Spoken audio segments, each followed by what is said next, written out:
Do you guys remember Norway? You know, land of the Vikings, beautiful women, amazing landscapes. A huge transformation for Europe to make.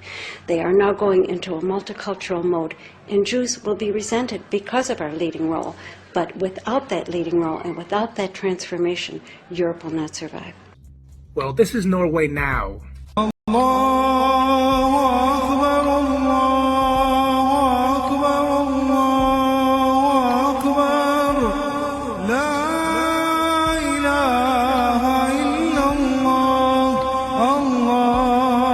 Tragic, isn't it? Le Mashiach viendra que quand Édom, l'Europe, la chrétienté sera totalement tombée. Donc je vous pose la question, c'est une bonne nouvelle que l'islam envahisse l'Europe? C'est une excellente nouvelle, ça annonce l'envie de Mashiach. Excellente nouvelle. Vous allez le payer très cher, les Européens. Mais à un point, vous n'avez même pas notion de quoi on parle. Et vous n'aurez pas au fuir. Parce que tout le mal que vous avez fait à Israël, vous le paierez au centuple.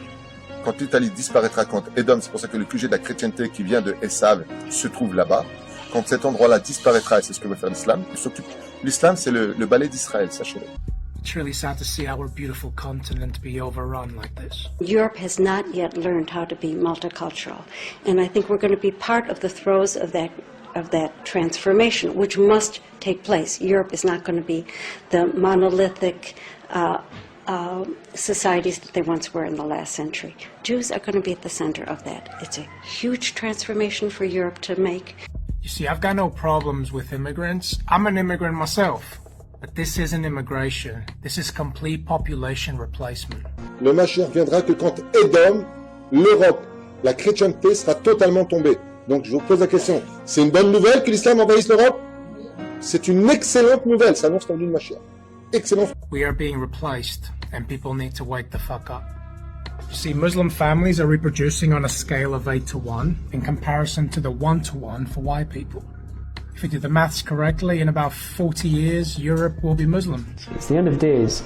You're going to need the iron of Esav, which represents Edom, which is the West, Europe, and the Americas, to get intermixed with Ishmael, which is basically Arabs and Muslims.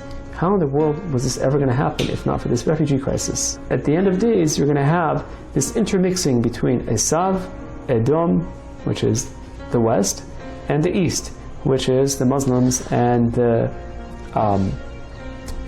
Arabs, making this through this influx into the world. And they're going to have children, you know, I don't want to say by the dozens, but they're going to have a far larger birth rate than the indigenous people there, and they're going to sort of conquer by number. And there are many different sources for this. One of them in Yehezkel, chapter 14, and many other sources as far as this is concerned, where it's mentioned very, very vividly what will happen to the Jews and what will happen to Yerushalayim and what will happen to the world at that time, where there will be many, many people killed and so on and so forth. So the idea of having these refugees come into Europe, it's no longer a matter of whether it's right or wrong. It's just simply a fulfillment of what it was meant to be all along. This is the fulfillment of, you know, the Chazal and the prophecies. This has to happen, and this is just another sign that we are nearing, you know, the completion of this tikkun of the entire world.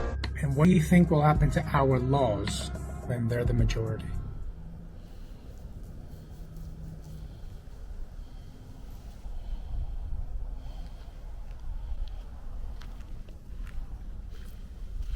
Yeah, folks, the human landscape is changing rapidly across Europe and across the West in general, and it's all being done by design. All being done by design. I mean, as you saw there, they said Islam is the broom of Israel, and Israel is copying so much shit all over the world. Gen Z are completely awake to the lies of Israel. The whole Charlie Kirk thing, amazing how it's backfired. Hasn't done what they wanted it to do at all. They thought they'd better get rid of him. There'd be this whole tearful goodbye, complete with fireworks display at his funeral, whatever it was, that event they had where Erica Kirk was there all in the angelic white. Ben Shapiro saying he's going to take over and all sorts of stuff, and they're standing up for their dear friend who had been completely speaking out against Israel. Interesting how it all works, but it backfired on them. Candace Owens has been totally just going hard on it still. As I've said though, I mean, a lot of this stuff is a distraction from everything else. I mean, it's good in a way, it's backfired and people are waking up to what's going on. But it's a distraction from everything that's happening. I mean, the genocides that are going on, the genocide in Gaza, the genocide in Sudan, which is all being done by the same people. I mean, the people carrying out the genocide in Sudan are being supplied with weapons by Israel. So, you know, it's the same people, folks. It's always the same people. But there's that, and there's the whole replacement of Western populations. And it's even still people that I know who think the problem has been, one of the main problems that we've faced that's brought us to this point, has been white people. And these are people that I know that are pretty awake, and they still say, well, you know, it's kind of white liberals that have done all this. And no, it isn't. It's all been contrived. The whole social breakdown has been contrived. There was that speech that was put out by that Russian guy when he explained how communism takes over countries, and it's, you know, it's a few step process over generations. You've got to demoralise them, you've got to do this, you've got to do that. And they were surprised how quickly they were able to do it with the West. And it's that sort of a process. Ideological subversion is the slow process which we call either ideological subversion or active measures, активные мероприятия in the language of the KGB, or psychological warfare. What it basically means is to change the perception of reality of every American to such an extent that despite of the abundance of information, no one is able to come to sensible conclusions in the interests of defending themselves, their families, their community, and their country. It's a great brainwashing process which goes very slow, and it's divided in 4 basic stages. The first one being demoralization. It takes from 15 to 20 years to demoralize a nation. Why that many years? Because this is the minimum number of years which requires to educate one generation of students in the country of your enemy, exposed to the ideology of the enemy. In other words, Marxism-Leninism ideology is being pumped into the soft heads of at least 3 generations of American students without being challenged or counterbalanced by the basic values of Americanism, American patriotism. The demoralization process in the United States is basically completed already. For the last 25 years, actually it's overfulfilled, because demoralization now reaches such areas where previously not even Comrade Andropov and all his experts would even dream of such a tremendous success. Most of it is done by Americans to Americans, thanks to lack of moral standards. As I mentioned before, exposure to true information does not matter anymore. A person who was demoralized is unable to assess true information. The facts tell nothing to him. Even if I shower him with information, with authentic proof, with documents, with pictures, even if I take him by force to the Soviet Union and show him concentration camp, he will refuse to believe it until he is going to receive a kick in his fat bottom. When a military boot crashes his balls, then he will understand, but not before that. That's the tragic of the situation of demoralization. The next stage is destabilization. This time, subverter does not care about your ideas and the patterns of your consumption. Whether you eat junk food and get fat and flabby, doesn't matter anymore. This time, and it takes only from 2 to 5 years to destabilize a nation, what matters is essentials: economy, foreign relations, defense systems.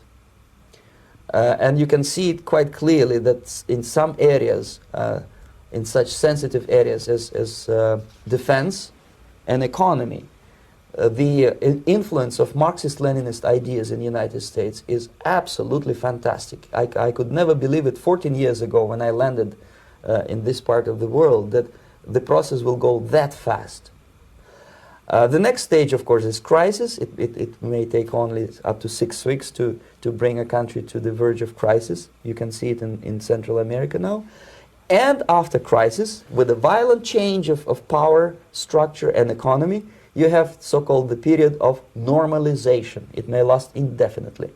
Normalization is a cynical expression borrowed from Soviet propaganda. When the Soviet tanks moved into Czechoslovakia in '68, Comrade Brezhnev said, "Now the situation in brotherly Czechoslovakia is normalized."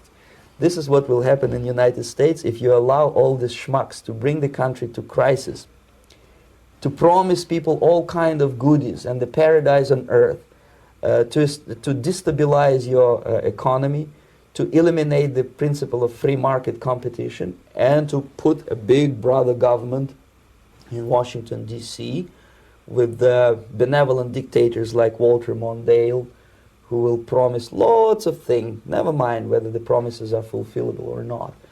Your leftists in the United States, all these professors and all these beautiful civil rights defenders, they are instrumental in the process of the subversion only to destabilize the nation.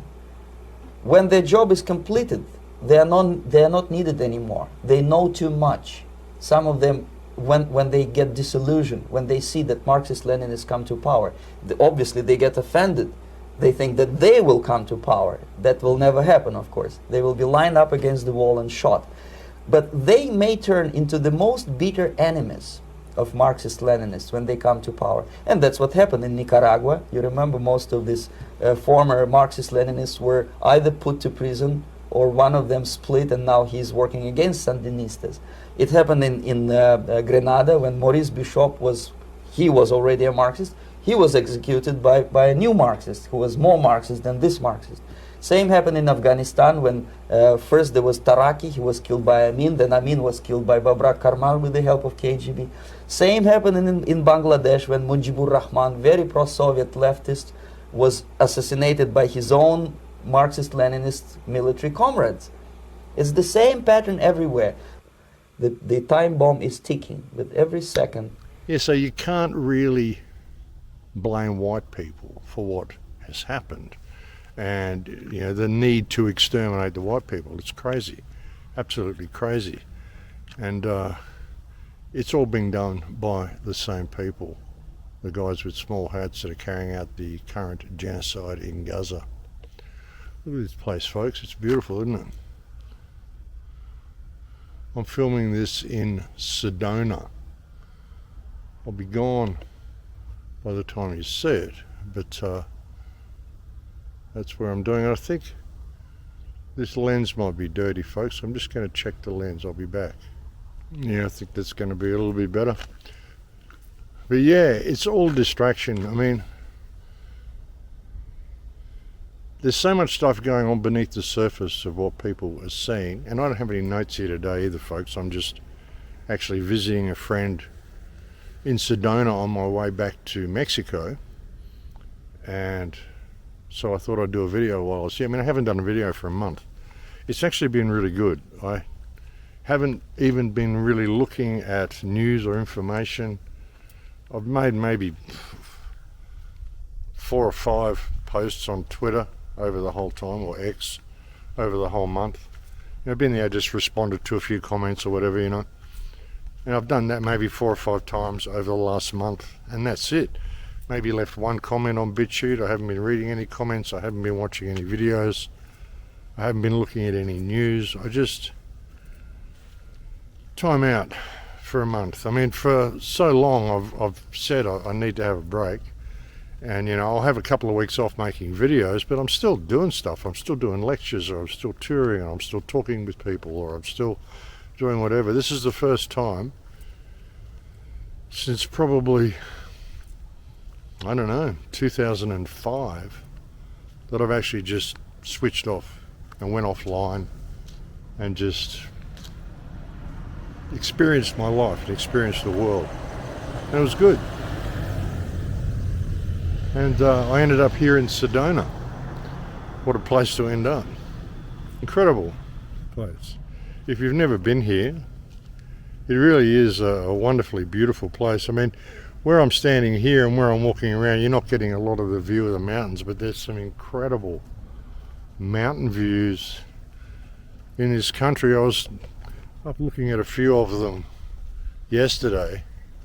Absolutely incredible places.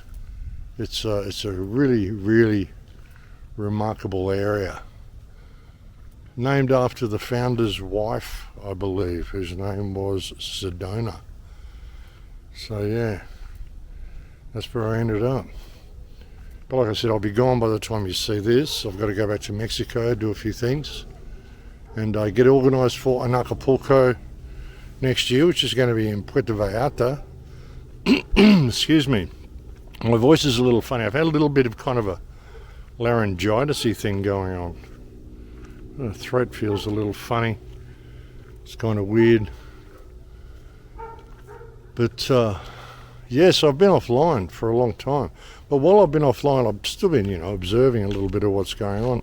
And the big thing that's happening, of course, is the digital ID. And this is stuff that I talked about on my last two videos. The last video that I put up actually got pulled from YouTube. Interesting. They let you back on there, and they start pulling your videos again. I didn't get a strike or anything like that. Didn't get any type of warning. I said, we've pulled your video because it was against our community guidelines or whatever. I can't remember what I even said in it. I think I was talking about the people with small hats, probably. I wonder whether I should go down there. I might as well go down here and go for a walk around the block. I was probably talking about the guys with small hats and they didn't like it or whatever, so that wouldn't surprise me. But they did pull it, and you've got to question, why have they even allowed me back on YouTube? Originally, when I tried to upload a video, they wanted a phone number. And I thought, well, it's surveillance, that's why they want me up there. So I didn't do it. And then when I was in Croatia, one of the people I was staying with in Croatia said, hey, look, you can use my phone number, Max, and you just buy a Croatian SIM card, put a number in the phone, you can use that for confirmation and verification online for your YouTube account, and then we'll ditch the SIM card or whatever, and it's all good. I thought, hey, that's a good idea. So I tried to upload a video again, and it just let me do it. Not a problem. Didn't ask for a phone number like it did the first time. So I thought, okay. So I uploaded a video, and then the next one I uploaded was a 16-minute video called The Kalergi Plan, Practical Idealism in Action. And I thought, well, this will test them, but they left it up there. Not a problem. So, okay. So then the next video I uploaded, they took it down. But I think what they want to do with this and why they're giving people their accounts back is they want to get tabs on everybody. They want to know where everybody is. They want to know if there's people on YouTube that are still thinking conspiratorially. See, the mainstream media is flailing, absolutely flailing. Like I said, people like Candace Owens, as much as I don't trust, I mean, she's so mainstream. Apparently she's got the biggest podcast in the world at the moment, and more people are watching her than anybody else, Joe Rogan or anybody. And what she's been mainly doing is talking about Charlie Kirk and exposing Israel. And so there's all sorts of stuff online saying that she's lost her mind and she needs a psychiatric evaluation and all sorts of stuff. Like, they're really, really scared of what she's saying. And what she's saying is actually really good. And I look at it and I think, look, this is gatekeeping. If you're someone who's awake and you know what's going on and you're fully aware of all the stuff that she's saying, then she's not telling you anything new. But like I said back at the beginning of this whole COVID thing, you're going to see people who have been completely indoctrinated into the mainstream way of thinking that are suddenly going to change their opinions. They're going to have an awakening. And they're going to want to share that with the world. And when you look at what she's doing, She's asking questions. She's not really saying this is what's going on, but she's asking questions. Wow, are they in control of everything? And do they control the narrative completely? Do they just create these false flag shootings and all sorts of stuff like that? And it's actually very clever. This is the way I've done videos for years and years. I've done videos where, I mean, I know what the answer is, but I've just asked the question during the video, during the radio show. And people would contact me and say, Max, I think I know the answer to that question. I'm going, that's all good. I already know the answer to the question. I just wanted you to ask the question, so you would discover the truth for yourself, because real truth must be realized. And I kind of see what Candace Owens is doing, and that's kind of what she's doing, which is interesting to watch this coming from someone that's kind of mainstream as Candace Owens. So there is the possibility that she is actually having a genuine awakening. But even if she isn't, she's certainly causing a lot of young people to ask the right questions. Have a look at this place, folks. It's beautiful, isn't it? Sedona. Very nice place. I don't know whether I want to walk down the main road here, but maybe I could. It's pretty relaxed down here, so maybe I could. But yeah, but through that, I mean, the whole Gen Z thing, they're not buying into the mainstream narrative at all. The mainstream media is literally flailing. They're getting no views. They got bots, pumping up views everywhere of pro-Israeli stuff. So much pro-Israeli propaganda all over X. You can see just how desperate they are. I don't know if I want to walk down the main road, but it's beautiful, isn't it? Sedona. Yeah, but you can see just how desperate the mainstream media is to try to keep the narrative under control, and they're totally losing the narrative, which is why they're rolling out all this digital ID and all this sort of stuff as well. See, that's the thing as well. I mean, even with what Candace Owens is doing, I said on the last show or the last report or the one before, or perhaps both, that all of this focus on things like Charlie Kirk, people aren't looking at the bigger picture and seeing what's going on behind the scenes, and behind the scenes they are rolling out this whole digital slavery system. And they're doing it right now. Apple just announced that they are rolling out digital ID for iPhones, and how great and convenient it's going to be for everybody. That everyone needs to get their digital ID. And like I said before, folks, this is something you must not ever comply with. If there's a hill to die on, it's a digital ID. Once they've got your digital ID, and everything's linked up together, for your convenience, of course. Well, they started giving you passwords and all this shit to begin with, because it's all linked up together. And they want to give you all these passwords and all this stuff to make it inconvenient, so that you're going to want to get a digital ID. That's the whole plan. They set all this stuff in place, put this whole digital system up, and then make you need passwords and tell you how hackable it is, and make it all totally inconvenient. Two-step verification, which completely fucks you up everywhere you go. If you're someone who travels a lot, I mean, there's so many times that I travel and suddenly I can't access my email, or I can't access this because I'm sitting in an airport somewhere, or I'm in a foreign country, and the website will say, oh look, we've detected that you're in a different location to what you are, so we need to verify who you are, so we're going to send you a text on a phone. And you're like, well, I don't have a frickin' phone, and I'm in a foreign country anyway, so the phone doesn't work. So,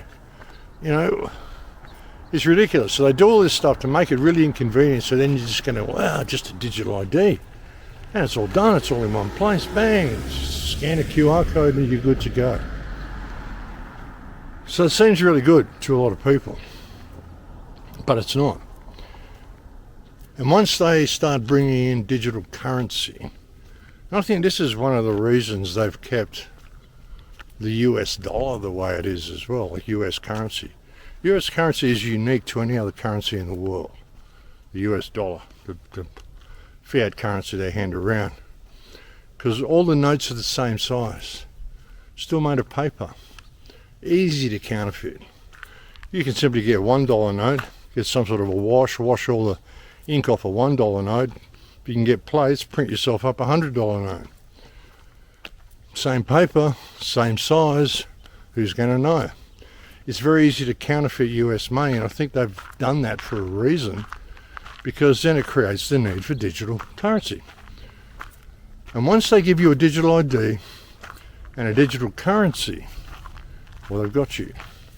If you do anything they don't like, you post anything on X they don't like, any opinion they disagree with, start questioning what happened to Charlie Kirk, find out you're a Candace Owens subscriber, whatever, and suddenly you'll get penalised. You'll be down on social credit points because you're buying into misinformation. That's the way they do it now. They label anything that disagrees with them as misinformation.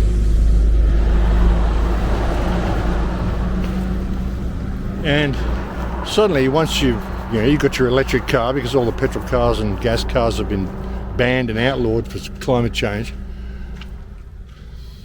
So you got your digital currency, you got your digital electric car, you got your digital everything, your digital ID. They got surveillance shit up everywhere. Suddenly they tell you there's a lockdown, you can't go more than 5 kilometres from your home. If you try to go more than 5 kilometres from your home, all your stuff's going to stop working, your car will stop working, your digital ID will stop working, your digital cash will stop working. So, and if you say anything they don't like, well, they can just switch you off. Though they've done to like 23 million people, I think, in China now. They just switched them off. The Supreme Court has created a blacklist for so-called bad citizens, those whose ratings have dropped to 0. On it are companies, but also 23 million people to date. So you don't have access to public transport, you can't buy a house, or you can't do this, you can't do whatever. This is how they control you. This will be the ultimate slavery system. And if people allow this to come into place, then your children are not going to know what freedom was. They're not going to have any reference point. This is something that I said years ago.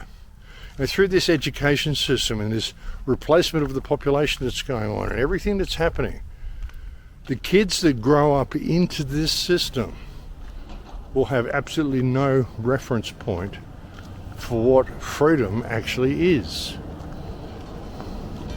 It's like in 1984 in George Orwell's book, when they took certain words out of the language, so people knew they wanted to rebel, but they didn't know what rebellion was because there was no word in the language to describe rebellion. That's what they do. Change everything. That's why they're digitizing all the books and all the shit they're doing, folks. They're doing this whole thing as a way of controlling people, a way of controlling information, and a way of controlling thought. Getting everybody locked into these digital realms, whereby virtual reality becomes better than reality. So the video game graphics go up and people don't notice. People just don't notice where they're being led. And then they get distracted by all these things such as Charlie Kirk. And sure, it's bad. And I think he probably died. It makes no reason for them to have kept him alive. But I don't know. I mean, there's so much fakery now. Man, how do I even know Charlie Kirk was even real? I never met him, Maybe it was all just a hologram. Maybe that's why so much blood came out of his jugular vein straight away, or his jugular artery straight away, which would have been why there was so much blood, because it's an artery pumping straight from the heart, like the heart's here, and the hole's there. It had like that far to go, just bleh. But then there's no blood anywhere else. There's no blood on his shirt when they're carrying him out. There's no blood trail anywhere. I mean, it's crazy. The whole thing was nuts. Then there was that weird camera up the back that looked like a holographic camera. I mean, who frickin' knows, folks? Who knows?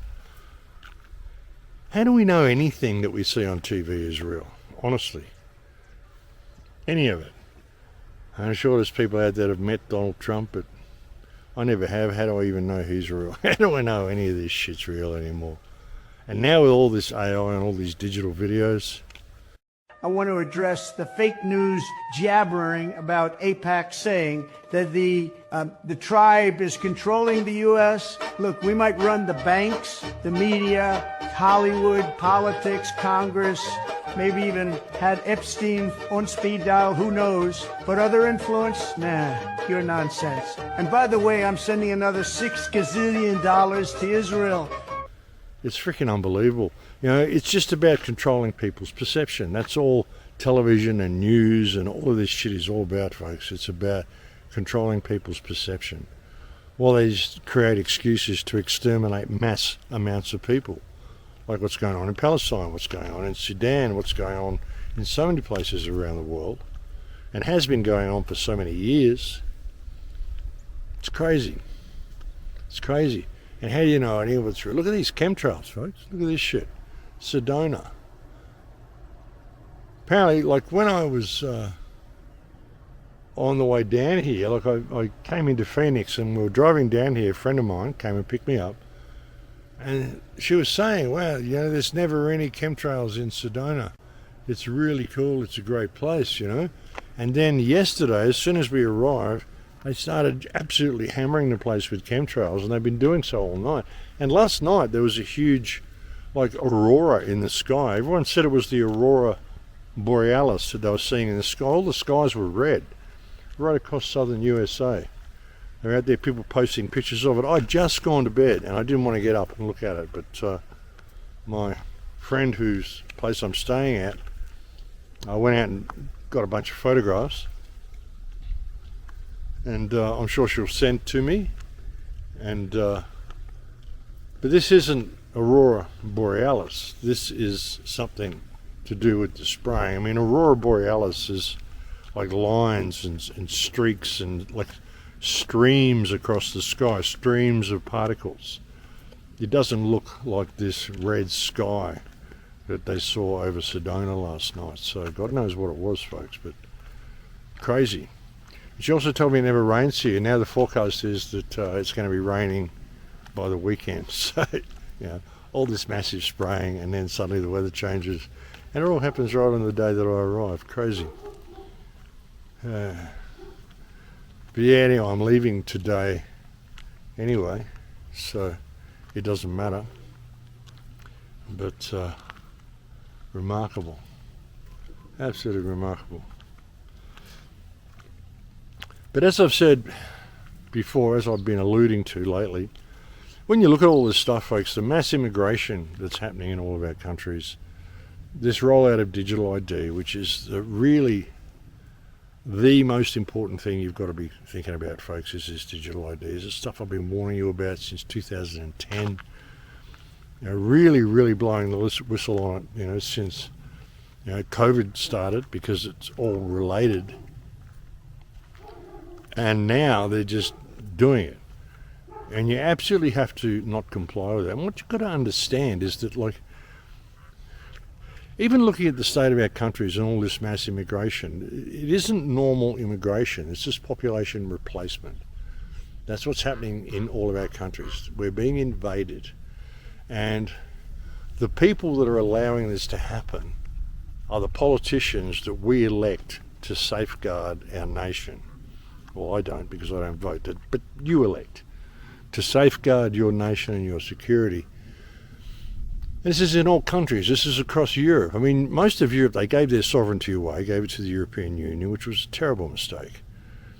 But even that, even your politicians signing up to the European Union is essentially an act of treason. But now, and when you look at the European Union, getting back to that, I mean, that short report that I did, Practical Idealism in Action, the Kalergi report, or the Kalergi plan, shows you that Coudenhove-Kalergi was the father of the EU. And the idea right from the onset was population replacement. That was the whole concept. It's very clear that the Jews want to exterminate the European race. Richard Coudenhove-Kalergi, who is the father of the European Union and who was funded by the Jewish bankers Rothschild and Warburg. Now, this man wrote a book called Praktischer Idealismus in 1925, in which he stated that the Jews are a master race and that the Jews can only assume the throne of rule over the world by weakening the European race, and that the means to weakening the European race would be to dissolve all the European nations, destroy all their cultural heritage and their national traditions, and replace that with the European Union, and then to invite in Africans, Middle Easterners, and Asians to dilute the blood of Europeans through miscegenation to the point where they became a degenerate mixed race. That's what the Kalergi plan's all about. But they had to turn all of Europe into one entity in order to be able to pull it off. So, I mean, your government even signing up to the EU is essentially an act of treason. And the fact that they're allowing migrants to overrun your countries to the extent that they have is also an act of treason. This is population replacement. So why are you still seeing these people as legitimate? And when you look at this, now people are waking up. People are waking up to what's going on with Charlie Kirk. People are waking up to population replacement. People are waking up to the corruption of the system itself. I mean, it's corrupt in every single way. There's nothing about it that is pure, wholesome, good, honest, or nice. Well, perhaps it's nice when you look up the meaning of what nice actually is, which comes from the French nacer, which means to be ignorant, stupid, and uninformed. Have a nice day. So, yeah, perhaps the system is nice to us, but it certainly doesn't look after us. And this is an act of treason. And as I've said before, what do you do in this situation? A lot of people see this and they say, well, we've got to go and overthrow them. Violent revolution, all this sort of shit. The thing is, this is why they have militarized the police in all of our countries. This is why they've got these ICE units running around the United States in armoured vehicles, and why police wear body armour. I mean, you can't have a standing military on the ground in any democracy, so what the governments have done to get around this is they've militarised the police. They say, well, it's not a standing army, it's just police, but we have to give the police this type of protection because of all the crime, which they staged themselves, all these mass shootings and all sorts of shit, which is all theatre. Half of them aren't even real. The ones that are real, they generally stage themselves. Like the whole Charlie Kirk thing. I mean, there's so many questions with that, it's ridiculous. But you've got to see how all this has happened, right? So, even if all of the United States is armed, I mean, you're not really going to win against these people, because these people have more sophisticated weapons. They have drones. They have all sorts of stuff that you can't even imagine how good some of the stuff they've got is. You look where arms resistance gets you. Have a look at Palestine. Have a look at Gaza. That is people, just normal people with light weapons, Kalashnikovs, AK-47s, pistols, not even a lot of pistols, just mainly AK-47s. And they're fighting back against one of the most advanced militaries on earth. It's got drones, fucking artillery strikes, fucking air strikes, like all sorts of advanced bombs that suck the oxygen out of the air. They temperature, controlled temperature, and they suck all the oxygen out so that your lungs and internal organs collapse. Which is why you see so many dead babies in Gaza that simply look like they're sleeping, when they're dead, because all of the lungs and internal organs have simply collapsed, and it happens in like a matter of a second or two. Just bang, you're dead. So and a lot of them were killed while they were sleeping, and then suddenly their organs and lungs instantly collapse from the type of bombs that Israel is dropping on their houses. So when you think about this and you think, well, this is the weapons that governments have got, there's no real form of armed insurrection that's going to work against government. But what you've got to understand is that all of this depends on your compliance. And if you don't comply with digital ID, well, they might lock you out of services. Well, fine, lock them out of services as well. See, all of we people, as I've said, we could withdraw service from politicians and anybody who support politicians, because all of we the people are who run all the businesses. Might run the businesses according to government regulations, but we still run the businesses. We are the ones who make the car parts, who run the farms, run the industries. These are all people, and it's the people that provide service to government for anything they want. I mean, a politician, if a politician wants his lawn mowed, he doesn't generally do it himself, he gets a lawnmower in. What if the lawnmower says, well, no, I'm not going to mow your lawn today? And in fact, you can get someone else to mow your lawn. But what if nobody in the entire neighbourhood or the entire county would agree to mowing this guy's lawn? Well, suddenly he's not going to get his lawn mowed, is he? Because everyone's withdrawn service from him. What if he wants to go to a restaurant, but no one will serve him a meal because of all this digital ID that he is supporting, and the fact that he's allowing your country to be overrun with migrants? Well, you're not serving the community, so no, you go and eat at another restaurant. But no restaurant in town will serve this guy because they know who he is. And perhaps you're a secretary who works for this guy, and you just suddenly say, well, no, I'm not going to work for you as a secretary anymore because you're not serving the community, so I'm not going to offer any service to you. I don't want your money because it's dirty money. And if you are a secretary and you work for someone like this and you don't quit your job and get another one, then perhaps people will stop serving you at shops as well. Go shop at a different supermarket. Only no supermarket in this county will serve you and allow you service in their store. No hardware store, no builder, no concreter, no petrol station, gasoline station. No one will give you service because of what you have done to the community. And this is a completely non-violent way of bringing it home to these politicians and all these people like Ted Cruz or whatever. Oh, sure, okay, if you're not going to give me service, well, there's other people who will. Well, stop giving them service. There's millions upon millions of people who hate what these politicians are doing, but they still kind of see them as being untouchable, but they're not. They're just people, just like you and me. And most of the politicians, especially in the United States and in many other countries, have all been bought by the rogue state of Israel, but most especially in the United States.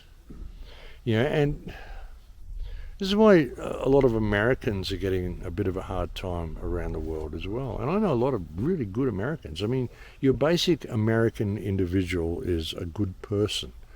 Well, the people here in Sudan, I mean, most Americans I meet are friendly, they're kind, they're generous, they're courteous, happy to meet someone from another country, they're very friendly, good people, The problem is the government.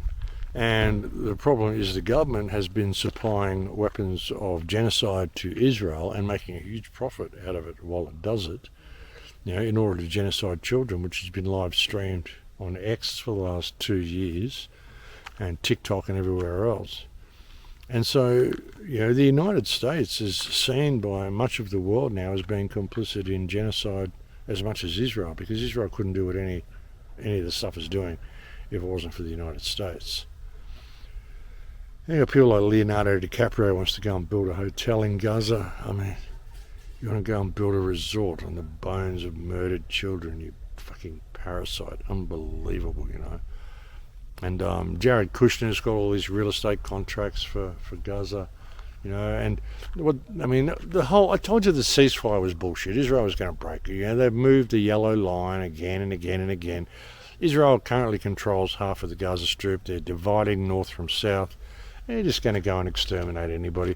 Anybody who doesn't leave must be Hamas, but of course we blocked all exits, so you can't leave. And if we find you hiding in tunnels, well then you're definitely Hamas. And so this is just what they're doing, folks. They're just going to exterminate the entire population. And I say it's because of the problem of Hamas. Hamas won't disarm. Basically they're saying anybody who tries to resist our takeover of this place by the use of arms, well, they must be Hamas, so we're going to kill them. So that's the plan. Good morning.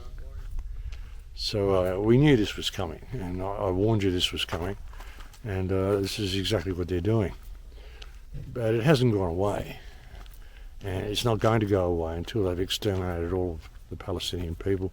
And they're killing Christians as much as anything else. They burned a whole Christian village the other day, known to be a Christian village.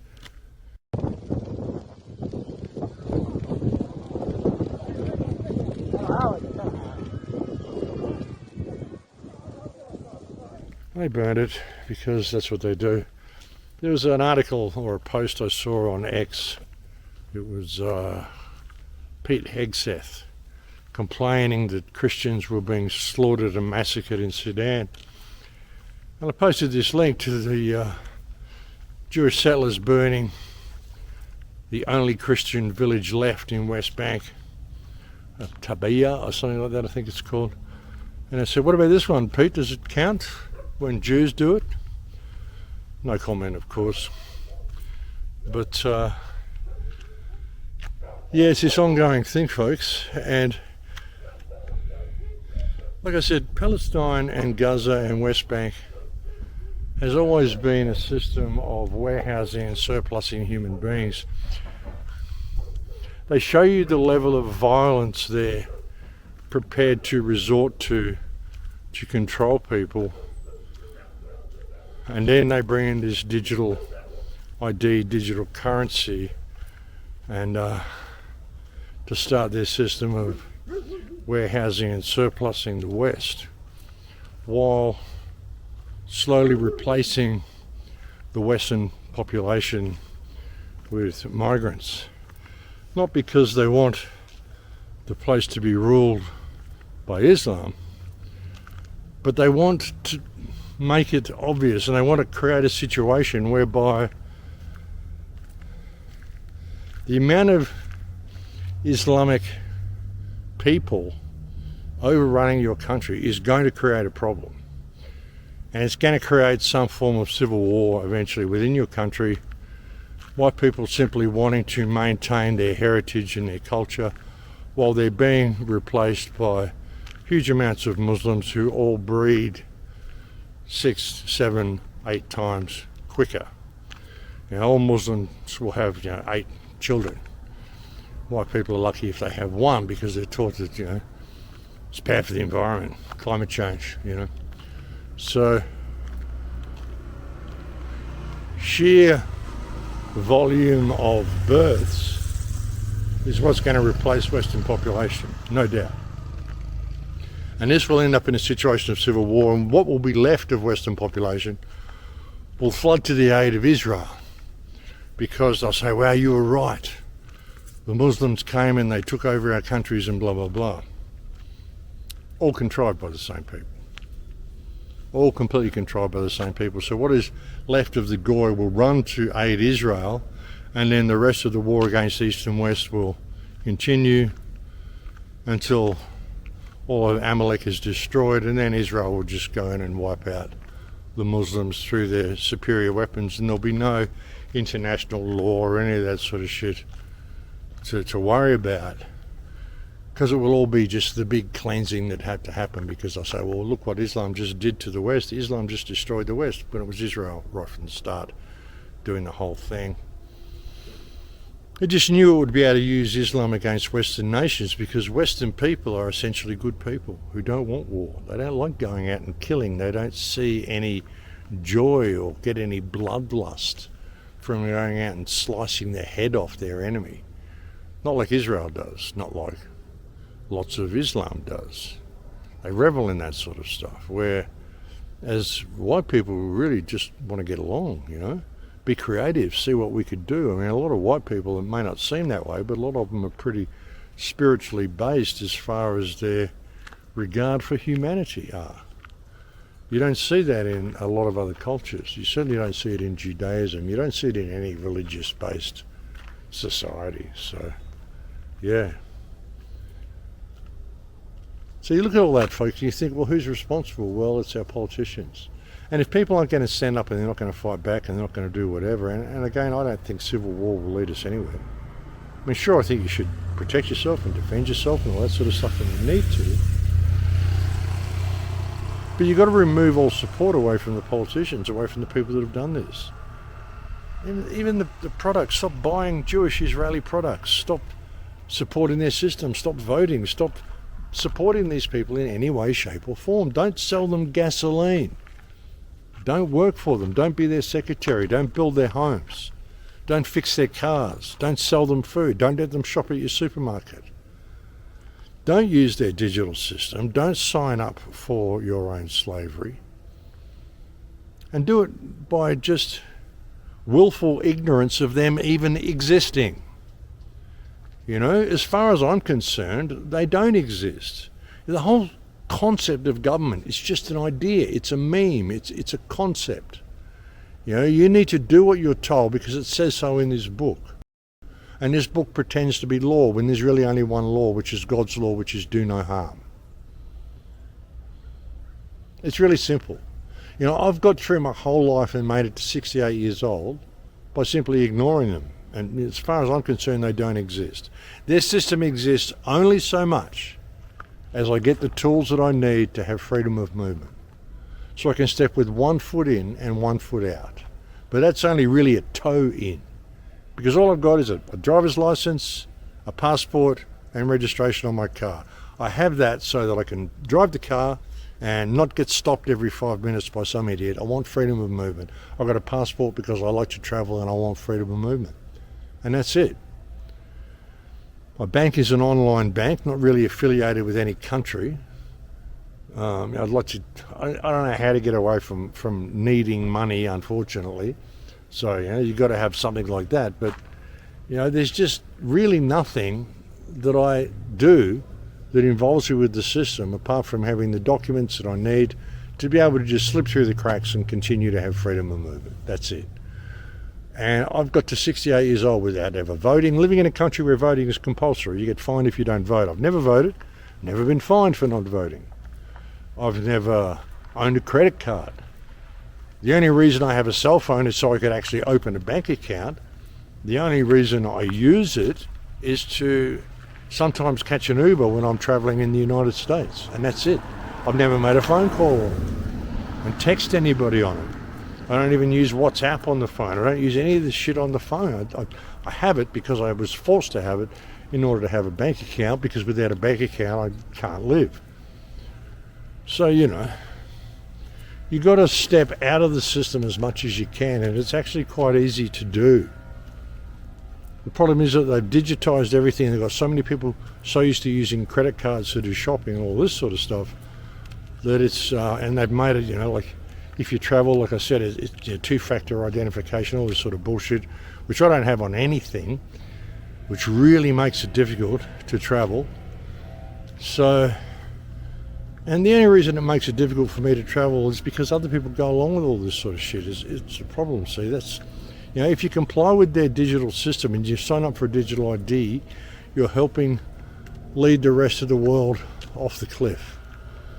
Yeah, it's not good. So, but there are ways, folks. There are ways. You know, you've just got to be yourself. Refuse to acknowledge these people exist. Don't give service to anybody who supports this system. Refuse their digital ID with everything you've got. Just say no. Oh, you've got to get your digital ID here. No, I won't be doing that. I'll just be travelling the way I am because I still have my original documents, which have been good for the last 100 years. And the digital system is too flawed and hackable, so no, I won't be participating in that. Plus, I refuse to support organised crime, or I'll be coerced into supporting organised crime, and so I won't be supporting the government's digital system after the government's track record of allowing migrants into this country and wars and genocide and all the shit that this government has done. After the lies we've been told, no thank you, I won't be giving you my digital ID. And if you're saying that I am forced to do so, well, I would suggest that is a breach of my rights, it's a breach of the Constitution, it's pretty much an act of treason, so you're treading on pretty thin ice there. And I'd like your name, and I'd like your address, and I'd like to lodge a formal complaint, and blah, blah, blah. I mean, you can go down that pathway if you want to. Just say no. But so, well, I'm not going to be doing it. If you're going to force me, well, that's the path we will be going down, because what you are doing is a breach of everything it means to be free, a free human being under the eyes of God. And it doesn't matter what the government says. If the government is forcing this upon the people, then the government has, by default, invalidated itself. Not to mention the fact that it's allowing our country to be overrun with migrants, and which again is an act of treason. I mean, if you really want to go to court and talk about all this stuff, I'm sure it can be arranged, but this is the path we're going to be taking, and this is the stuff we're going to be talking about, and I'll be bringing the rest of the community with me. So I mean, that's the way you've got to approach it, folks. You just got to approach these people in that way. Stop thinking they have power and authority over you, when even if they ever did, they have breached every single rule in the book. And so it's up to us to now withdraw service from them, because they are failing and have failed miserably in providing any service to us at all. And if you think the roads and all this sort of stuff is service, no, it's all done by private companies, folks. None of these are done by governments. These are all done by contractors who could do all the stuff they do without the governments getting in the way. What the governments have really done to you is they've given you service by spraying the sky with all these wonderful lines and saying they're doing it to help us. Apparently there was some sort of geomagnetic event as well, if you believe such things, and that's what caused the red sky. I mean, who knows, folks? Maybe they're spraying to cover that up as well, or maybe the whole thing's bullshit, and they're just exterminating the people. But anyway, I'm going to leave it here for now, folks. It won't be another month before I bring you a show, and thank you for letting me have this time off. It's been really good to have this time off, actually. I left Croatia a little early. I just kind of went away and hid myself away in a place that doesn't need to be disclosed, and I just kept to myself for a good 3.5 weeks and didn't do anything until I sort of came out of my cocoon and came and contacted a friend and came to visit them in Sedona, and I'll be heading back to Mexico in the next couple of days. And then I've got other stuff I've got to do. I'll be back in the United States again in a week or two.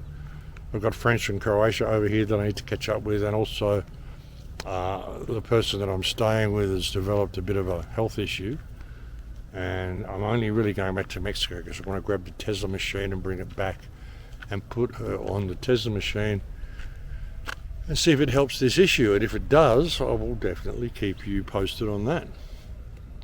But yeah, that's about all I have to say. Thank you for letting me have this time off, and I didn't receive too much hate mail and too many people saying I was dead all over the internet and stuff. Generally when I have a week or two off, you get people posting saying, "Oh, Max is dead, he was shot by police." There wasn't any of that this time, so that's good to see. And sorry I haven't answered too many emails, or I've been putting all these interviews off. I might get a chance to do an interview perhaps during the few days that I'm back in Mexico. There is a chance. Or if not, then perhaps when I get back to the United States I might be able to organise answering some of these interview requests as well. But I don't really know. But thank you to all the people who continue to send me so many kind emails, and thank you for slowing down for the last month. I think a lot of people sensed I just needed time off, and a lot of the emails kind of slowed down in the last month, which has been really good. Unfortunately, contributions also really slowed down, folks, so if you are possibly able to help, it would be greatly appreciated.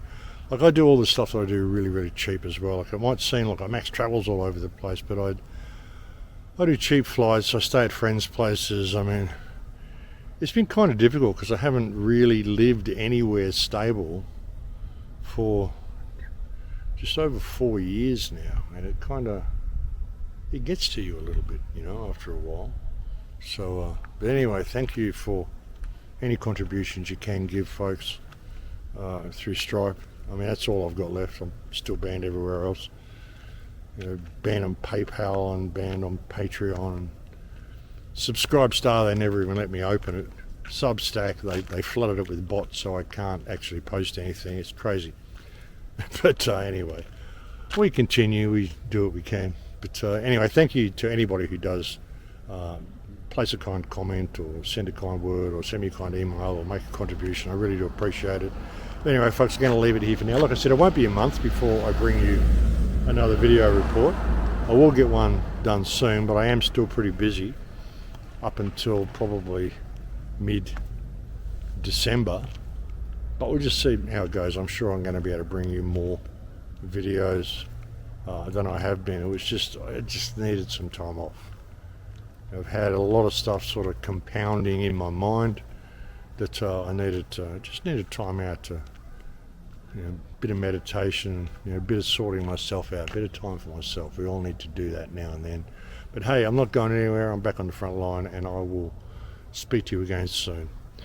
Please take very good care until then, my friends, in Lakesh.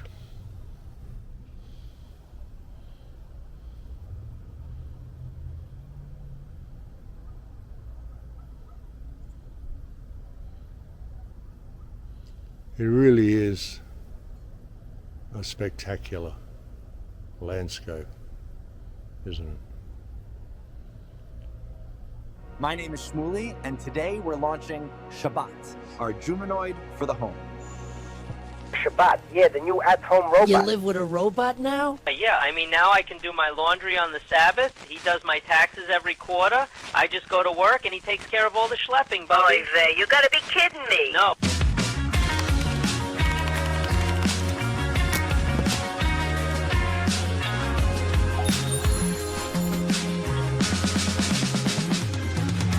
Baruch atah Adonai, Eloheinu melech haolam ulahadlik ner shel Shabbat.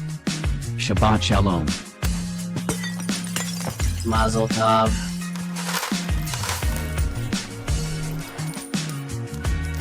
Are you sure this is okay? Yes. Please proceed as you wish.